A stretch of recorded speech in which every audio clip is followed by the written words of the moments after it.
Parabéns aos líderes. Vamos para a palavra? Hoje eu quero trazer uma palavra ao seu coração.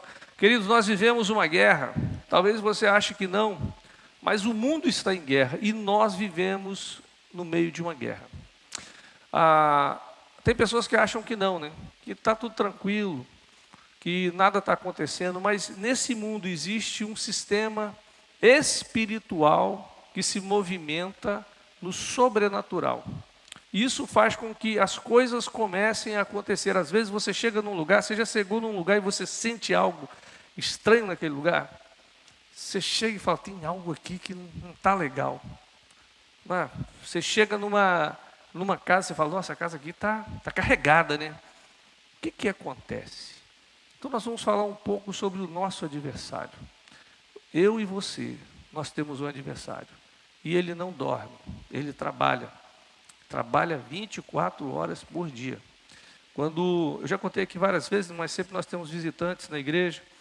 Uma irmãzinha nossa lá de Cachoeiro, quando eu pastoreava em Cachoeiro, aí um dia a gente perguntou para ela, e o diabo? Ela falou assim, que bichinho trabalhador aí, pastor. Ele é trabalhador, gente. Ele não quer ver a sua felicidade. Ele não quer ver a sua casa em paz. Ele anda em derredor, nós vamos ver na Bíblia. A Bíblia diz que o inimigo anda em derredor, procurando a quem possa tragar. Então nós vamos falar um pouco sobre isso nessa noite. Abra o seu coração para que o Espírito Santo de Deus fale ao seu coração nessa noite. Nós vamos usar vários textos na Bíblia. Vamos começar em Mateus 4, 23 e 24. Mateus 4, 23 e 24. Diz assim a palavra de Deus: percorria Jesus toda a Galileia, ensinando nas sinagogas, pregando o evangelho do reino e curando toda sorte de doenças e enfermidades entre o povo. E a sua fama correu por toda a Síria. Trouxeram-lhe então todos os doentes, acometidos de várias enfermidades e tormentos, endemoniados, lunáticos e paralíticos, e ele os curou. Queridos, note bem no versículo 24, fala sobre o ministério de Jesus, né? E diz assim, e a sua fama correu por toda a Síria. Ou seja, não só ali na Judéia, mas em toda a Síria, a fama de Jesus correu e trouxeram-lhe todos os doentes. E o texto diz, endemoniados, lunáticos e paralíticos, e ele os curou. Existem muitas enfermidades que são enfermidades espirituais. E na Bíblia nós vemos Jesus curando várias pessoas com enfermidade de área espiritual. E existem casos, lógico, Jesus disse que os doentes precisam de médicos. Jesus mesmo falou isso. Mas nós temos vários casos onde a pessoa ela é acometida de um demônio, ou de muitos demônios. Na Bíblia nós vamos encontrar um endemoniado em Gadareno, que uma legião de demônios atormentava esse homem.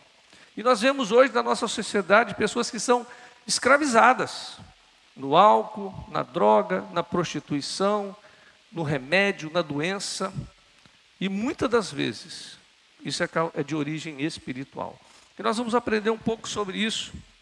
Lá em Marcos capítulo 16, de 15 a 18, e disse-lhe, ide por todo o mundo e pregai o evangelho a toda criatura.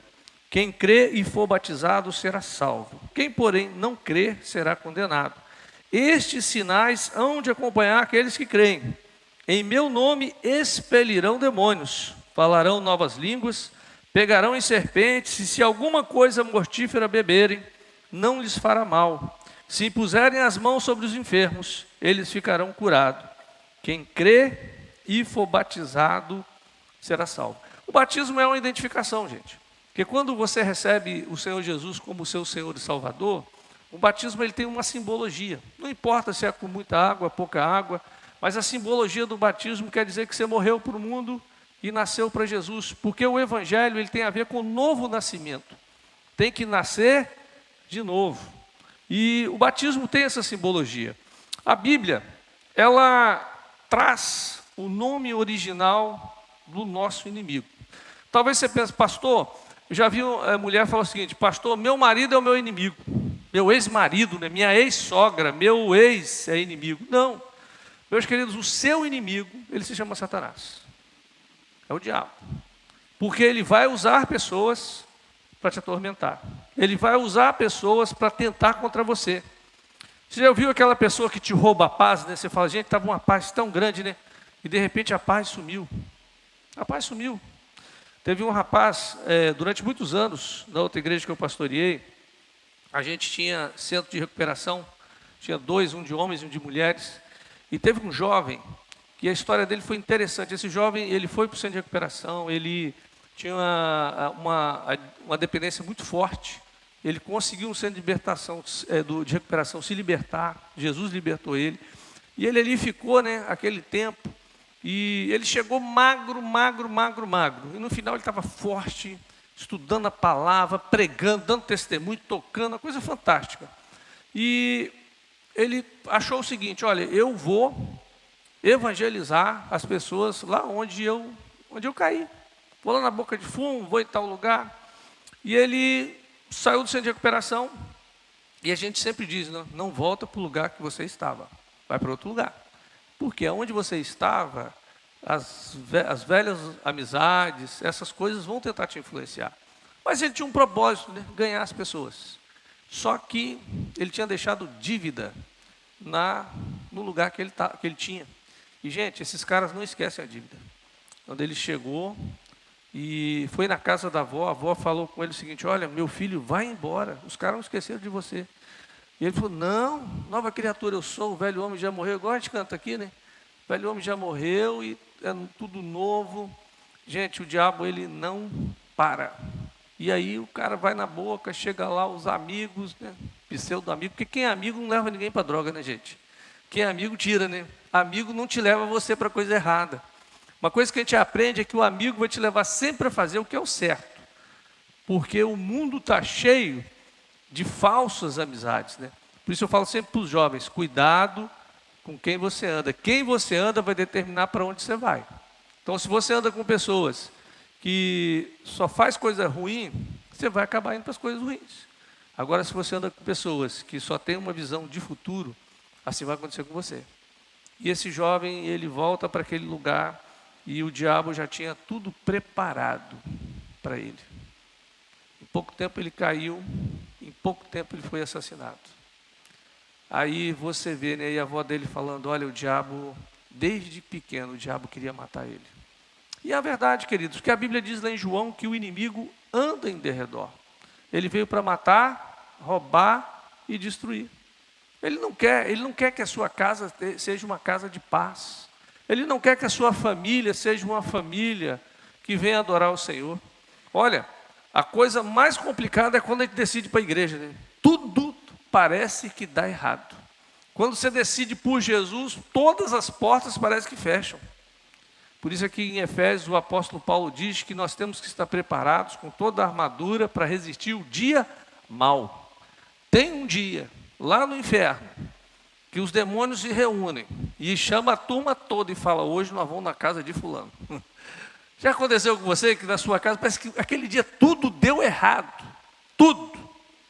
A panela queimou, o chuveiro queimou e estava frio, a criança chegou com nota vermelha e tudo deu errado. É o dia mau, é o dia que vem todos eles com tudo para poder destruir você. Mas a Bíblia diz, lá em Isaías do capítulo 12, como começou a obra do diabo. Queridos, o diabo, Lúcifer, né, o nome original dele, ele foi criado porque tem pessoas que acham o seguinte, que existe o bem e o mal, aquele dualismo, né, aquela coisa ali do oriental, né, um equilíbrio entre o bem e o mal. Não existe isso. Existe Deus. E o diabo, ele se rebela contra Deus, ele se rebela contra o Senhor, ele foi soberbo, orgulho, e toda raiz de rebelião, ela tem a ver com isso. Às vezes a gente se rebela, né? Filho, cuidado, filho rebelde está sendo usado pelo diabo. A rebelião é uma das armas do inimigo. E você vai ver muitos jovens hoje na prisão, muitas pessoas hoje que fracassaram porque se rebelaram, começando dentro de casa. A rebelião é uma das principais armas. E o diabo foi o que ele fez. Ele se rebelou contra Deus. Então o pecado, ele não começou no Éden. O inimigo já tinha começar do pecado. Lá em Isaías capítulo 12 fala sobre isso, depois você pode ler sobre isso. E a rebelião é tudo que a gente faz contra a vontade de Deus. E queridos, às vezes você encontra pessoas, durante muitos anos eu trabalhei com essa área de libertação, e você encontra pessoas que elas ou estão opressas ou possessas. A opressão são os demônios em volta da sua casa. E o que ele faz? A Bíblia diz que ele anda em derredor. Nós vamos ver os textos sobre isso. Ele fica andando em derredor. Ele fica passando em volta da sua casa. E quando você lê o livro de Jó, você vai ver sobre isso. Quando os filhos de Deus e Satanás vieram diante de Deus, aí Deus pergunta: você viu meu filho Jó? Aí o diabo fala: sim, o Senhor abençoou ele, é por isso que ele te serve. O diabo já estava olhando, e ele fica olhando. E ele fica olhando e procurando uma brecha entre aquilo que você diz e aquilo que você faz. Entre aquilo que você fala e como você se comporta. Caçando uma brecha. E nós vamos falar um pouco sobre isso, sobre como ele trabalha. O bichinho é trabalhador e ele vai procurar fazer de tudo para destruir a sua vida. Infelizmente, queridos, a igreja, ela não gosta muito de falar dessas coisas, né? A gente fala muito sobre outras coisas e esquece de falar do nosso inimigo. A gente tem que falar dele para que você entenda que você está numa guerra. Lá em Apocalipse capítulo 12, o texto fala sobre a guerra que o inimigo travou. Nós vamos ler o texto, mas a Bíblia já nos alerta que nós estamos em guerra. Há uma grande guerra acontecendo. Não é a guerra na Ucrânia, não é a guerra lá em Gaza. Essa guerra está acontecendo contra mim e contra você, contra a igreja, contra o povo de Deus. Nos textos que nós lemos, a palavra diz que existem espíritos de enfermidade, cegueira, mudez, de impureza e muitos outros espíritos. Existem espíritos, como existem também situações que são patológicas, como eu disse, né? E queridos, não existe remédio. Tem muitas pessoas que estão vivendo na opressão e estão tomando gadernal, Ropinol, Adol. Aí os demônios estão tudo cheio de remédio. Só está amolecendo o leão. Sendo que, na grande verdade, tudo começa com libertação. Tem pessoas que pensam que libertação é a pessoa ficar endemoniada, estribuchando. Não, gente. Libertação é algo de dentro para fora. É quebrar as amarras, quebrar as legalidades. Porque o inimigo ele só trabalha se ele tiver uma legalidade. É por isso que o apóstolo Paulo ele fala: não deis lugar ao diabo. Se der lugar, ele entra. E como é que nós vamos dar lugar? Nós vamos falar um pouco sobre isso. 1 Pedro capítulo 5, 8 e 9 diz assim: sede sóbrios e vigilantes.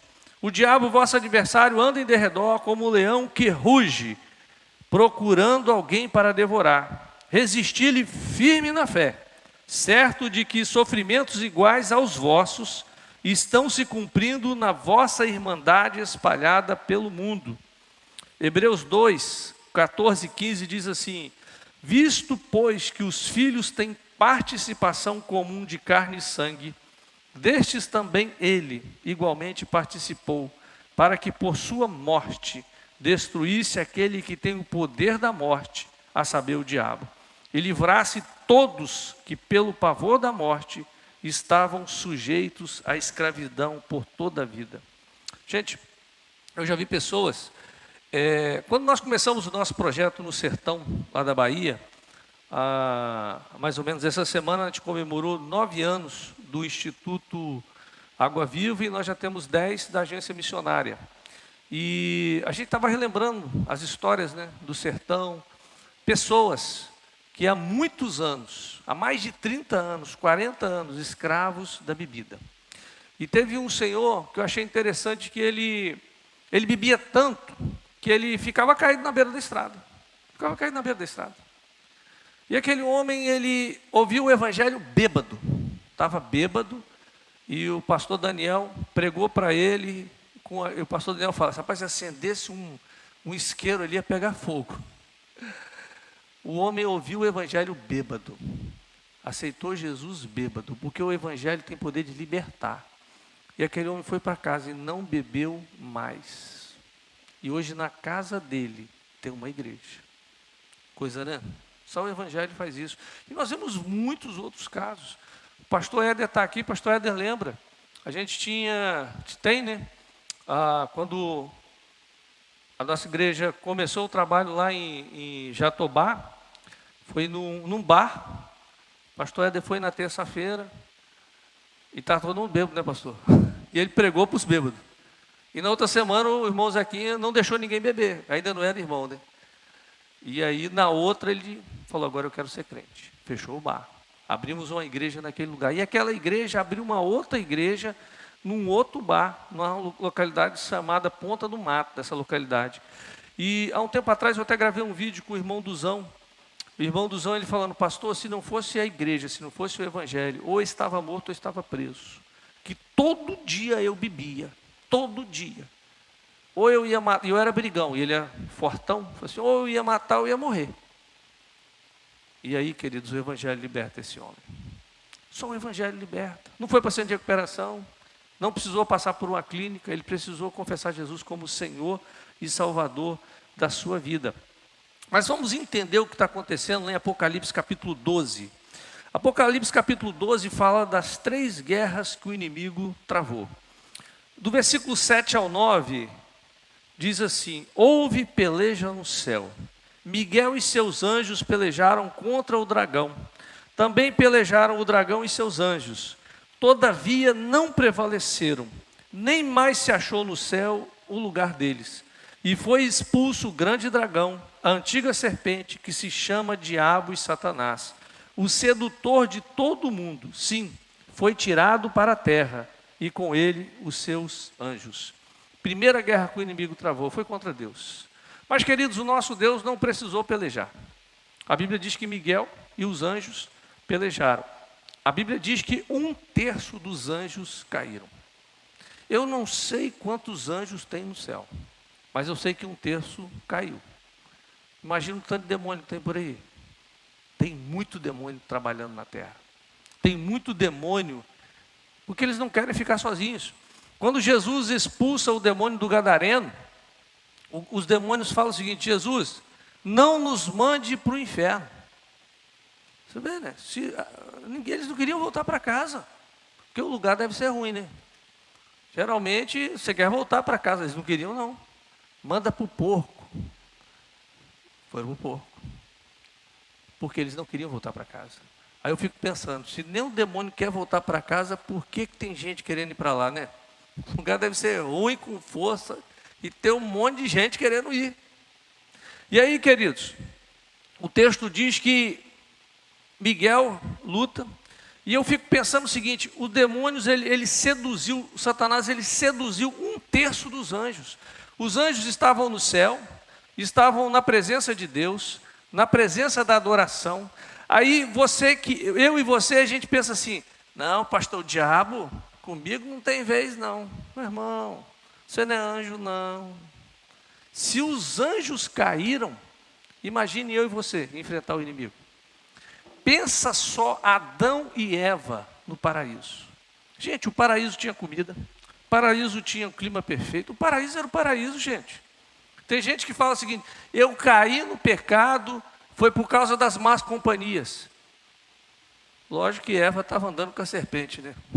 Foi uma péssima companhia, mas estava no paraíso. A questão não é o lugar, a questão é com quem você anda. Você pode estar no paraíso andando com pessoas que te influenciam para a coisa errada. E foi o que aconteceu com Eva. Aí você pensa o seguinte, Adão e Eva num lugar que tinha todas as necessidades sendo supridas. A presença do próprio Deus com eles. Eles caíram. Agora imagina nós aqui, com 1/3 dos anjos que se transformaram em demônios, tentando contra a minha vida, contra a sua vida, tentando roubar a sua paz, roubar a sua família, destruir o que você tem. Aí você fala, não pastor, eu venço ele sozinho. Não, meu querido, você vai ver que você precisa do sangue de Jesus. Porque sem o sangue de Jesus, nós não conseguimos vencer o inimigo. Sem Jesus nós não conseguimos vencer. É por isso que o inimigo trabalha tanto contra a igreja. É por isso que ele faz de tudo para que você ache que a igreja é um lugar chato. Não precisa ir não, pastor. Olha, eu vou num culto de vez em quando. Tem tanta coisa boa, né? Tem muita gente que ficou em casa para assistir filme, para assistir um jogo, porque estava cansado. O diabo trabalha assim, vai hoje não. Tem um filme muito bom. Vai hoje não, porque tem um jogo, né? É assim que o bicho trabalha, gente. Você acha que ele não está te influenciando, tentando tirar você do projeto de Deus? É assim que ele trabalha. É igual, eu lembro quando a gente era pequeno, criança, nascemos na igreja, fomos criados na igreja. E, gente, quem é da época dos Trapalhões aí, eu não vou nem perguntar, porque tem muito jovem, né? São poucos. Nem sabe nem quem é os Trapalhões. Era justamente no horário do culto. Nossa, como eu queria assistir os Trapalhões. Não tinha videocassete, não tinha internet para você assistir de novo, né? Tinha que ir para a igreja. Minha mãe botava todo mundo para a igreja. Mãe, estou doente, vai para a igreja que Jesus cura, vai te curar lá. Mas é verdade, né? Ele não cura, a gente não crê nisso. A gente inventa uma desculpa, não vou não, porque estou com o pé doendo, estou com a cabeça doendo. Mas Jesus cura. E o inimigo vai fazer de tudo para te impedir de ir aonde você vai receber a palavra e você vai ter a direção para seguir na sua vida espiritual. Ele quer te enfraquecer na fé. E ele vai usar o quê? Até pessoas, né? Não, aquela igreja ali não dá certo, não. O pessoal ali, que pessoal é metida besta, né? Que pessoal, não, pessoal estranho, aquele pastor, aquela música, não gosto não. O pastor Evaldo fica pulando lá na frente, não sou chegado não. E se não pular, você fala assim, ele não pula, é por isso que eu não vou. O diabo vai sempre achar uma desculpa para que você se afaste da comunhão. Queridos, como é que o lobo trabalha? Ele vê o animal mais fraco num bando, está lá ovelhas, não importa. Ele vê o que está andando mais afastado, aí ele acaba de isolar e eles vão e abatem. Assim o diabo faz, ele vê aquele crente que está mais fraquinho na fé, aquele que começa a observar demais, a reclamar demais e começa a afastar ele para depois. Foi o que aconteceu com Eva e Adão. Com certeza, para Eva estar ouvindo a serpente, ela não estava ouvindo o marido, nem o marido ouvindo ela. Já não estava mais havendo aquele tempo de comunhão entre os dois. Aí o que acontece? A serpente vem e fala, olha, tem uma fruta lá no meio do jardim, e se você comer dessa fruta, você vai ser igual a Deus. Mas Deus já tinha criado o homem à sua imagem e semelhança, o homem já era igual a Deus. Mas a serpente disse, você vai ser. Ela coloca em xeque a palavra de Deus. Gente, tem um monte de gente colocando em xeque a palavra de Deus. Cuidado. Tem um monte de gente querendo reescrever a Bíblia, criando outra Bíblia, outra doutrina. O apóstolo Paulo em Gálatas diz, se alguém vier até vós e pregar outro evangelho diferente desse, que seja anátema. Ele falou assim, até eu, se eu ou o anjo vier, que seja anátema. Nós temos que seguir a palavra de Deus. Se o pastor estiver pregando aqui e não estiver na palavra de Deus, manda ele descer. Nós temos que seguir a Bíblia. Nós não podemos seguir outro livro além da Bíblia. Mas pastor, teve um cara que teve uma revelação maravilhosa. Legal, a revelação dele, que ele fique com ela.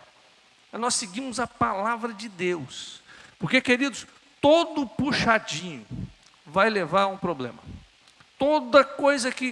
Toda ideia por fora da palavra vai afastar de Deus. Nós temos que seguir o que está aqui. A palavra, a Bíblia. E aí o diabo, ele trama contra Deus e perde. Aí ele, não satisfeito, ele declara uma segunda guerra. Apocalipse 12, de 1 a 4, vai falar sobre essa segunda guerra e diz, apareceu no céu um sinal extraordinário, uma mulher vestida do sol, com a lua debaixo dos seus pés e uma coroa de 12 estrelas sobre a cabeça. Ela estava grávida e gritava de dor, pois estava para dar à luz. Então apareceu do céu outro sinal, um enorme dragão vermelho, com 7 cabeças e 10 chifres, tendo sobre as cabeças 7 coroas. Sua cauda arrastou consigo 1/3 das estrelas do céu, lançando-as na terra. O dragão pôs-se diante da mulher, que estava para dar à luz, para devorar o seu filho, no momento em que nascesse. Ela deu à luz um filho, um homem, que governará todas as nações com cetro de ferro. Seu filho foi arrebatado para junto de Deus e de seu trono. Olha, aqui fala sobre Jesus. Quando Jesus nasce, e queridos, o diabo tem feito de tudo para tirar a glória daquilo que Jesus fez. Se você pegar Jesus, ele vem, ele cumpre o propósito de Deus. Durante toda a jornada o diabo fez de tudo para matar Jesus. E quando Jesus estava na cruz, o diabo disse, agora perdeu. Mas quando Jesus ressuscita, é interessante que Jesus ele morre no 6º dia. Você já parou para pensar por quê? Toda a criação foi em 6 dias. E Jesus morre no 6º dia. E ele ressuscita no 1º dia. O sábado foi um descanso. E ele ressuscita no 1º dia, que é o domingo. E é por isso que nós, os evangélicos, nós, os cristãos apostólicos, que a igreja batista é uma igreja evangélica apostólica, ela segue os apóstolos que morreram, os 12 apóstolos. Nós seguimos uma visão judaica cristã, porque adorava no 1º dia. Por isso que é domingo, não é sábado. Sábado para o judeu é descanso, é o Shabá. Então nós adoramos no 1º dia, que é o domingo. E queridos, quem é essa mulher, pastor? Com 12 estrelas na cabeça. Gente, tem gente que fala que é Maria, mas eu sigo a linha de que essa mulher era Israel. São 12 tribos.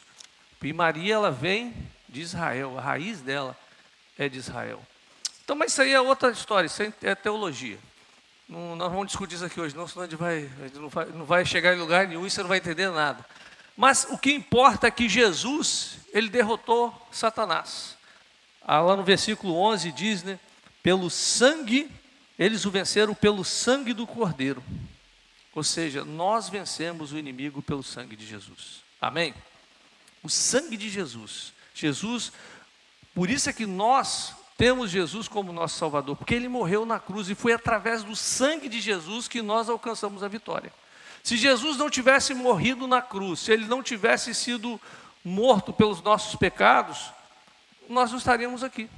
Mas porque ele morreu e derramou o seu sangue, nós estamos aqui. Então é por isso que a nossa salvação, ela está no sacrifício da cruz, no sacrifício de Jesus. Amém, queridos? E como ele venceu a morte e ressuscitou, ele nos deu a chave da vitória. Aí lá para o versículo 13, olha o que diz o versículo 13. Versículo 12. Celebrem, ó céus, e os seus que nele habitam. Mas ai da terra e do mar, pois o diabo desceu até vocês, e ele está cheio de fúria, pois sabe que lhe resta pouco tempo. Quando o dragão foi lançado à terra, começou a perseguir a mulher que dera à luz o menino. Olha, o diabo perdeu a primeira guerra contra Deus, a segunda contra Jesus, e ele agora, ele tem uma guerra contra eu e contra você. Os filhos, aqueles que vieram, aqueles que aceitaram Jesus. Porque, fala, pastor, e quem não aceitou Jesus? Gente, quem não aceitou já é dele, né? Agora, aqueles que receberam Jesus como Senhor e Salvador, ele vai fazer de tudo para destruir a vida dessas pessoas.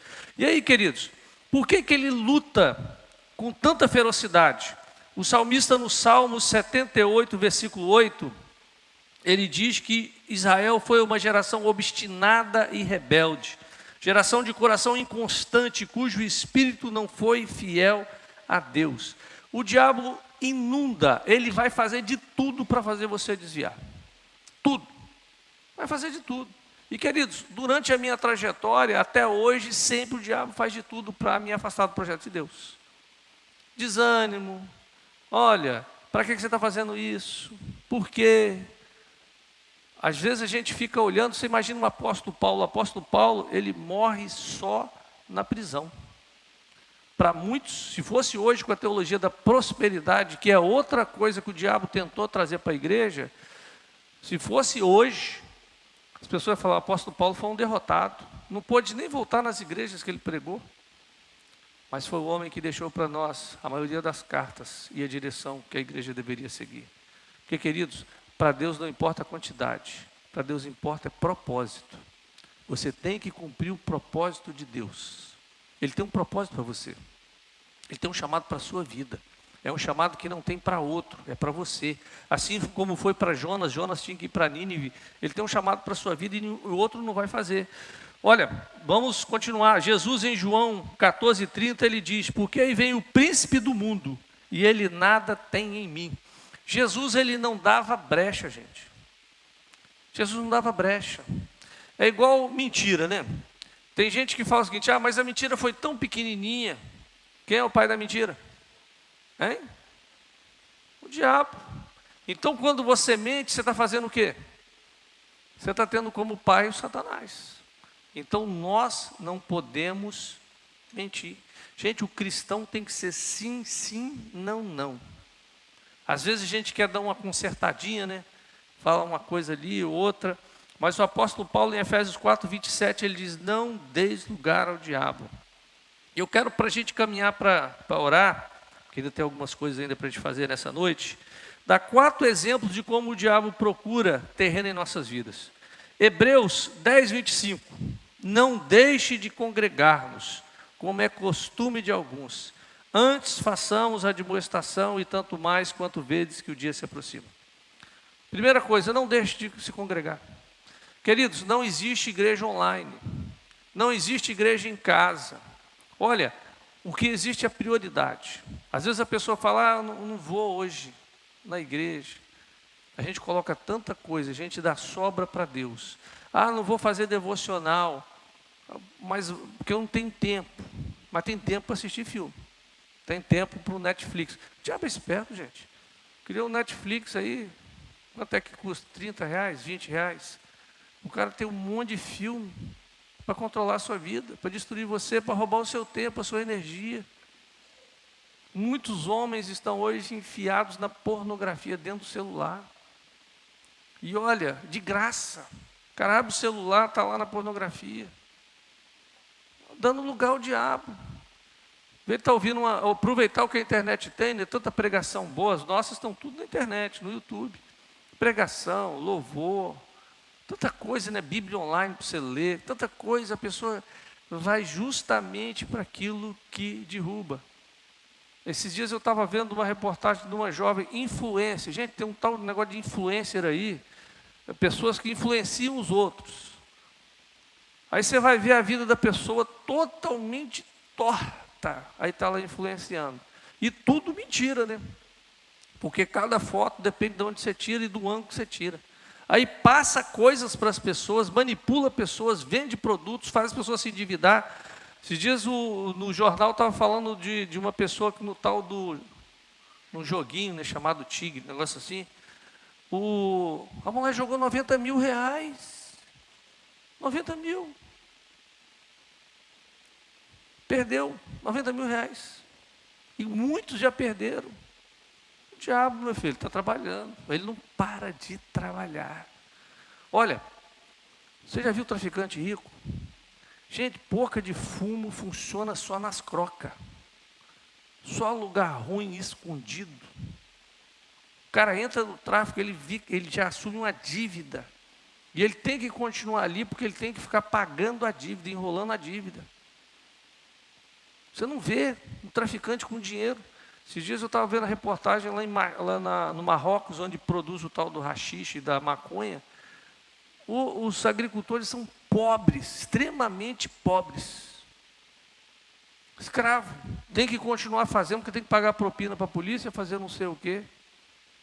O diabo, ele escraviza, ele prende. Mas ele mostra o quê? Ele mostra aquelas pessoas com carro, chique. Mas é tudo mentira. Foi o que falou com Eva. Parecia tão bonito, né? Gente, o diabo é sedutor. Uns 20 anos atrás, eu estava viajando pela empresa que eu trabalhava, e a gente estava no aeroporto, e um colega meu falou assim: rapaz, ali é aquela artista, eu nem lembro mais o nome da mulher, e assim, na novela a mulher era muito bonita. Aí eu falei assim: não é ela não. Ele falou assim: é ela sim. Gente, na novela a mulher parecia, mas quando eu vi a mulher desse tamanho, uma mulher muito feia, eu falei assim: não é ela não. Maquiagem. Até o dragão eles pintam, gente. Aquele Jean-Claude Van Damme, né, aquele lutador, o cara tem 1,50 m, desse tamanhozinho, e bota um monte de tampinha para lutar com ele. Mas você vê no filme, ele só de baixo, assim, o cara parece um armário, né? Não é, gente. A kitnet, não é um apartamento. O diabo vai tentar te seduzir. É aquela palavra, né? Ou seja, por isso que a palavra diz, ó, não deixe de congregar, porque na igreja você vai encontrar, o que vai ter problema vai ter, gente. Não existe, a igreja perfeita, ela vai ser arrebatada. E por enquanto, eu não sei de nenhuma igreja que foi arrebatada até hoje. Mas vai chegar a hora. Nós estamos aqui para se tornarmos iguais a Jesus. Segundo, Mateus 6, 14 e 15 diz, porque se perdoardes aos homens as suas ofensas, também vosso Pai Celeste vos perdoará. Se, porém, não perdoardes aos homens as suas ofensas, tampouco vosso Pai vos perdoará as vossas ofensas. Perdão. Olha, a maior armadilha dentro do cristianismo é o rancor. O que nós temos de pessoas que estão desviadas da igreja, porque não perdoaram. Pessoas que estão hoje, que não vêm nos cultos, que não congregam, porque estão magoadas. Pessoas que não conversam em família. Pessoas que não se relacionam mais. Pessoas que quebraram alianças e não conseguem perdoar. A armadilha do diabo. Porque o diabo diz o seguinte, você vai perdoar? Você vai fazer? E faz, não. Você não pode ser bobo assim, não. Aí nós vemos hoje casamentos destruídos, famílias destruídas, ministérios destruídos, pessoas que hoje estão sem propósito na vida, porque não perdoaram. E queridos, quem não perdoa não vai para o céu. Porque a palavra diz que a oração do Pai Nosso é muito clara. Perdoa as nossas ofensas, assim como nós perdoamos a quem nos tem ofendido. Então, se você não perdoa, você não recebe perdão. Aí, ou seja, a sua oração não sobe. Você pode ir para o monte, 40 dias de oração, você pode fazer o que for. Mas se você não perdoar, a sua oração não sobe. Você vai estar fazendo jejum, você vai estar no propósito, você vai estar fazendo o que for. Mas não vai acontecer, porque você não perdoou. O perdão é extremamente necessário. Queridos, perdão implica em morte. Para Jesus perdoar os nossos pecados, ele teve que morrer. Não é verdade? O que Jesus fez para perdoar? Ele morreu. Morreu o orgulho. Morre a nossa soberba. Se você quer perdoar, você tem que morrer. Você vai ficar no prejuízo. Ah, não, eu não vou. Vai ficar no prejuízo, porque quem perdoa fica no prejuízo. É por isso que o nome é perdão, é uma perda grande. Tem que perdoar. Há um tempo atrás eu estava ouvindo um pastor lá de Singapura, e ele contou uma história interessante, ele falou da sogra dele. A sogra dele tinha uma mágoa muito grande com o marido. Aconteceu, vivia o casamento, mas tinha uma mágoa muito grande. E esse pastor, ele era um grande empresário, ele não queria ser pastor.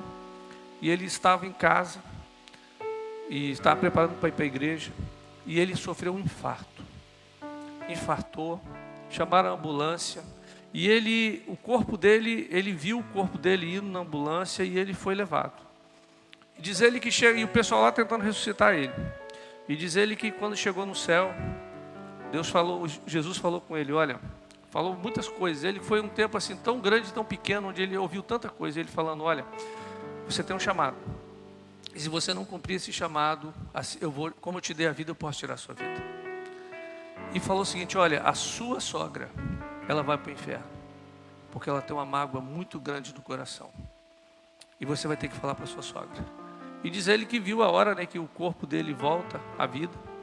E diz ele que a primeira coisa, ele chega... E ninguém sabia que a sogra tinha mágoa. Porque ela vivia um casamento de fachada. Mas havia uma mágoa. E quando ele chegou para a sogra e falou, olha, Deus mandou te dizer que se você não perdoar o seu marido, você vai para o inferno. Diz ele que a mulher começou a chorar e a tremer e falou assim, eu não consigo perdoar. O que ele fez comigo foi algo terrível. Eu convivo porque eu acho que eu estou agradando a Deus. Mas ela convivia sem perdoar. Quantas pessoas convivem hoje sem perdoar? Convivem num casamento, convivem num relacionamento, mas não perdoam. Tem uma mágoa muito grande no coração. Porque a palavra é clara, diz, se você não perdoar aos homens as ofensas, você não vai ser perdoado. Por isso que perdão, quando Jesus fala sobre perdão, os discípulos perguntam, quantas vezes? Aí Jesus fala 70 vezes 7, eles falam: Jesus, aumenta a nossa fé, porque é difícil perdoar. E é o que tem arruinado muitas vezes, muitas pessoas na vida espiritual. Tem muita gente que naufragou na vida espiritual porque guarda ressentimento. Tem muita família destruída por ressentimento. Tem pessoas que não conseguem prosperar porque tem mágoa. E uma das principais âncoras na alma, onde o diabo segura, é na falta de perdão. Olha, todas as vezes que eu ministrei pessoas, na maioria das vezes, a pessoa tinha problema, ouvia um vulto, ouviam vozes, sentia uma ira muito grande, era cometida por essas coisas, e na grande maioria das vezes havia falta de perdão. Há uma âncora na alma. Tiago, capítulo 3, 14, 16 diz: mas se tende amarga inveja e sentimento faccioso em vosso coração, não vos gloriei, nem mintais contra a verdade. Essa não é a sabedoria que vem do alto, mas é terrena, animal e diabólica. Porque onde há inveja e espírito de divisão, aí há perturbação e toda obra perversa. Olha, o diabo fala, a Bíblia aqui fala sobre inveja, amargura, sentimento de divisão. Ele fala que tudo isso é do diabo. Nós não podemos ter isso no nosso coração. Nosso coração, ele tem que preservar sempre a unidade. Unidade na família, na igreja, na nossa sociedade. Nós não podemos invejar. Gente, a pessoa estudou. Às vezes a pessoa olha lá, fulano passou num concurso para ganhar bem. Fala, né? É tão fácil chorar com os que choram, mas é tão difícil sorrir e se alegrar com aqueles que venceram, né? Chorar no funeral é fácil, mas bater palma quando a pessoa recebe uma promoção, a gente fica ali assim, podia ser eu, né? Mas o nosso coração tem que ser assim, né? Em último lugar, hoje nós vivemos um conflito gigante no mundo. Quando eu fui em Jerusalém, em Israel, tem um lugar em Jerusalém. Jerusalém é a cidade mais olhada no mundo. As 3 principais religiões do mundo têm um pé em Israel, em Jerusalém. A religião judaica, Jerusalém é a capital que Davi criou. Foi onde foi feito o templo de Davi, de Salomão. E esse templo foi destruído no ano 70. Todo judeu anseia pela reconstrução do templo. E até hoje ele não foi reconstruído. A religião islâmica, o islamismo é uma das maiores religiões do mundo. E segundo a tradição islâmica, Maomé subiu aos céus num cavalo branco do Domo da Rocha, onde é a mesquita Al-Aqsa. Essa mesquita do Domo da Rocha é onde era o templo de Salomão. Que coisa, né? O judeu quer construir o templo, não pode porque tem uma mesquita, que é onde se diz que está o túmulo também de Abraão, que é o pai das 3 maiores religiões do mundo. Aí junto o cristão, né? Que para o cristão, Israel é a terra santa. Aí o diabo fez o quê? Criou justamente num lugar de 200 metros quadrados, gente, onde estava o templo, ele botou a mesquita, para criar essa animosidade no mundo. Eu já vi casal se separando por causa de uma pasta de dente. O marido todo dia acordava antes da mulher, escovava o dente e deixava a tampa aberta. Aí a mulher chegava, aí quando via aquilo aberto, reclamava, ficava o dia inteiro emburrado, reclamava. Aí no outro dia ele deixava de novo, porque resseca, né, a pontinha ali, né? Aí no outro dia ele fazia de novo. Às vezes sem ver. Até que um dia o casamento acabou. O diabo só precisa de uma pequena brecha. Você não vai ver uma casa destruída por um elefante, mas por cupim você vai ver. Ele só precisa de uma brecha. Aí você pode perguntar, pastor, o que eu faço? Olha, a Bíblia diz que nós podemos resistir, mas a Bíblia diz que nós temos o sangue de Jesus. A palavra diz, eles o venceram pelo sangue do Cordeiro e pela palavra do seu testemunho.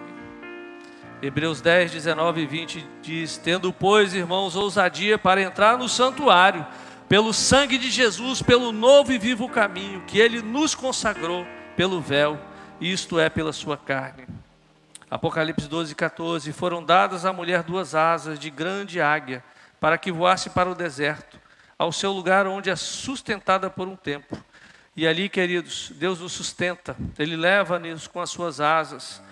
E, queridos, 1 Timóteo 4:6 diz que nós temos que nos alimentar pela fé e pela boa palavra, pela doutrina, onde nós somos alimentados.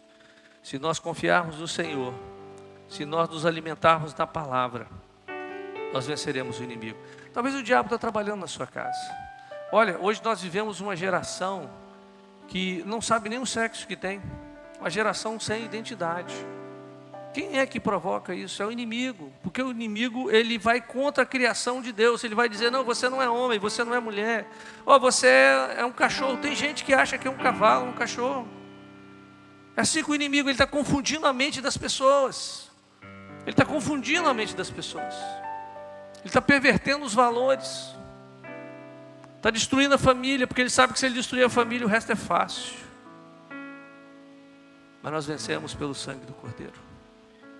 Essa é a nossa vitória. Nós tomamos posse daquilo que Jesus fez na cruz. E, queridos, pela fé nós nos arrependemos dos nossos pecados, porque o perdão de Jesus, ele foi conquistado na cruz. Ele morreu por mim e por você, para que eu e você nós tivéssemos a vida e vida em abundância. O inimigo veio para roubar, matar e destruir, mas Jesus veio para que nós tenhamos vida. Jesus não veio para que você viva em depressão, em tristeza, em angústia, em solidão, em medo. Ele veio para te trazer vida e vida em abundância. Vamos orar. Queria te convidar a ficar em pé. E nós vamos orar agora. Nós não vamos cantar, nós só vamos orar. Pode fazer um pianinho no fundo aí.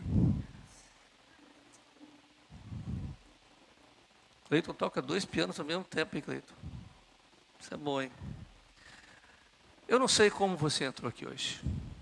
Talvez você está passando por tudo isso. Você fala, pastor, o diabo está trabalhando lá em casa. Queridos, o diabo não é a sua esposa, não é o seu marido. O diabo não é um parente seu, não é o vizinho. O diabo, ele é real. Ele é real.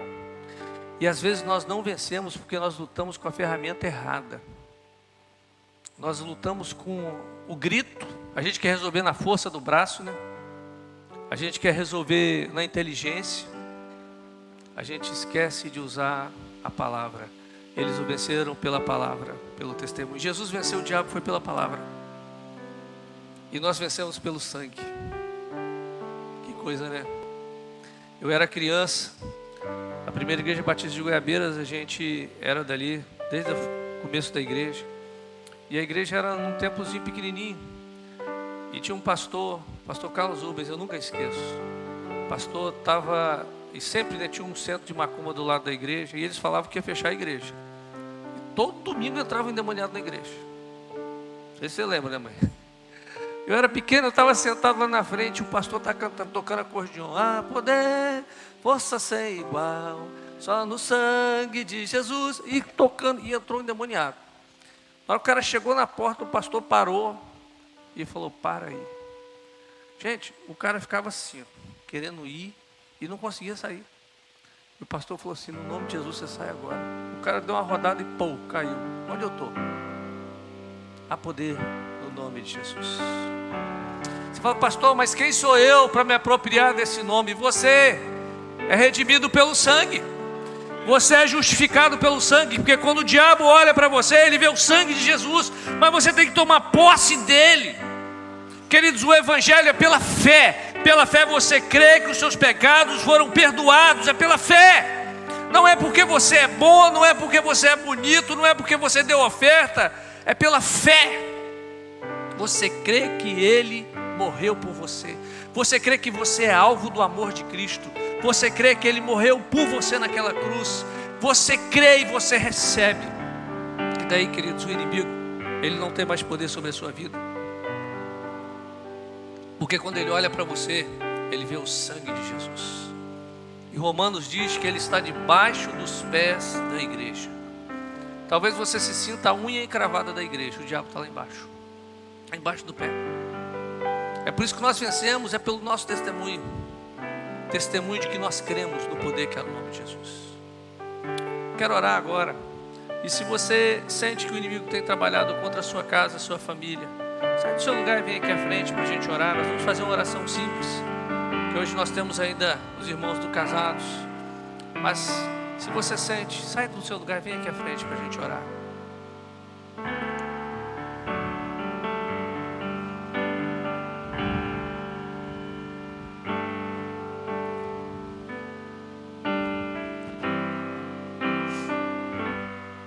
Se Ele está falando com você, vem, meu irmão. Não importa se você tem 10 anos de igreja, 20 anos de igreja. Quanto mais tempo de igreja, mais tempo o diabo vai querer lutar contra você. Olha, não há um dia sequer que eu possa ficar sem o sangue de Jesus sobre a minha vida. Não há um dia sequer. Às vezes a gente pensa o seguinte: eu estou na igreja há tanto tempo, meu irmão, é aí que ele gosta. É aí que ele gosta. Ele vai fazer de tudo para te desviar. Vai fazer de tudo para destruir a sua paz. Ele vai colocar pessoas contra você para roubar a sua felicidade. Porque esse é o projeto do inimigo. Esse é o projeto do inimigo. Mas uma coisa é nós tomamos posse do sangue de Jesus. Eu pastoreei em Cachoeiro de Itapemirim. Foi interessante que tinha uma mulher que o marido dela, ele bebia e chegava em casa, ele a agredia. E uma coisa difícil, né? Você como pastor, a pessoa chega e pede um conselho, né? Como é que você vai falar com uma mulher para ficar junto com um abusador, né? E essa mulher, ela sempre chegava assim, e eu falava: meu Deus, o que eu falo para essa mulher?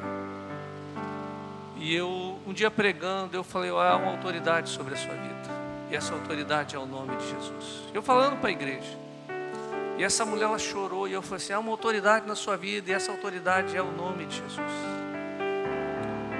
E no outro domingo, aquela mulher, ela chegou e falou: pastor, aquele domingo virou a minha vida.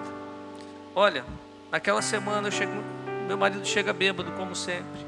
E quando ele chegou, eu lembrei da palavra: há uma autoridade sobre a sua vida. E quando ele chegou bêbado, eu tomei a posse dessa autoridade. E quando ele veio, eu falei assim: no nome de Jesus, você para aí agora. Diz ela que o marido parou. Ele falou assim: vai para o banheiro agora, toma banho. E ele foi. Depois você senta aqui e vai comer. Ele sentou e comeu. E depois você vai dormir. E no outro dia ela falou: hoje você não vai beber. E ele não foi. 2 domingos depois, esse homem estava lá na igreja aceitando Jesus. Se você tomar posse, não é do pastor Helder, é da palavra. Porque é a palavra que tem poder. A palavra, por isso que o diabo não quer que você leia esse livro. Ele não quer que você faça devocional, ele não quer que você se alimenta, porque você sabe, quanto mais você se aproxima da palavra, mais autoridade você tem. Você entende quem você é, você entende quem você é em Cristo Jesus. Você tem que declarar sobre a sua casa, declarar sobre a sua vida que você está liberto, e quebrar todas as algemas, todos os laços, porque há poder no nome de Jesus. Pai, nós cremos que há poder no nome de Jesus. Jesus, nós cremos que o teu sacrifício na cruz não foi em vão. Nós cremos que na cruz, através do teu sangue, toda a autoridade foi derramada sobre a tua igreja. E no nome de Jesus, o nome que é sobre todo nome, nós ministramos sobre o teu povo que veio aqui à frente. Ó Pai, que eles sejam libertos de toda cilada do inimigo, toda algema. Ó Pai, nós concordamos com as orações que os teus filhos estão fazendo aqui, ó Pai, e que o teu sangue seja vertido sobre cada casa, sobre cada filho, cada filha, sobre cada casamento, sobre cada relacionamento, que o seu sangue seja vertido. Dê força, que o teu sangue dê força e capacite os teus filhos a vencer essa luta. No nome de Jesus é que nós oramos. Aleluia. Glória a Deus. Amém, querido.